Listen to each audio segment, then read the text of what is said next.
പ്രദേശത്തെ തോട്ടം മേഖലയിൽ പൊങ്കൽ ആഘോഷമാക്കാനുള്ള ഒരുക്കങ്ങൾ തുടങ്ങി. തമിഴ് വംശജർ കൂടുതലായി താമസിക്കുന്ന ഏലപ്പാറ, പാമ്പനാർ, വണ്ടിപ്പെരിയാർ പ്രദേശത്തെ തോട്ടം മേഖലയിലാണ് പൊങ്കൽ ആഘോഷമാകുന്നത്.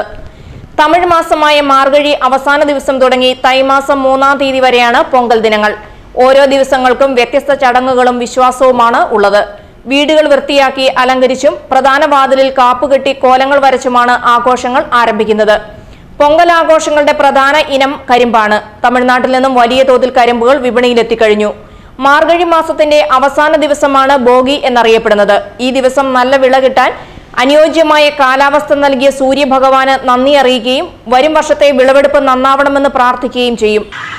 தமிழர் திருநாளாகிய பொங்கல் பண்டிகை இந்த ஆண்டு வியாழக்கிழமை நடைபெற உள்ளதால் ஏலப்பாறை ஏரியாவில் தமிழர்கள் அதிகமாக வசிப்பதால் மிகவும் சிறப்பாக கொண்டாட திட்டமிட்டிருக்கிறார்கள்.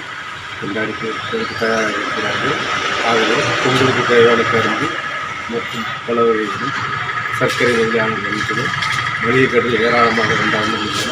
அதை மக்கள் ஆர்வமாக வாங்கி பயன்பெற்று இந்த வருடம் சிறப்பான முறையில் தோட்டம் தொழிலாளர்கள் அனைவரும் மிகவும் சிறப்பாக கொண்டாட வேண்டும் என்ற கூட வந்தவர்கள் கடையிலிருந்து வாங்கி சென்று கொண்டிருக்கிறார்கள். அதனை மிகவும் சிறப்பாக விற்பனையாகி கொண்டிருக்கின்ற பொருட்கள் எல்லாம் தோட்ட தொழிலாளர்கள் அனைவரும் மிகவும் ஆர்வமாக பொங்கல் பண்டிகை கொண்டாட தயாராகி வருகிறார்கள்.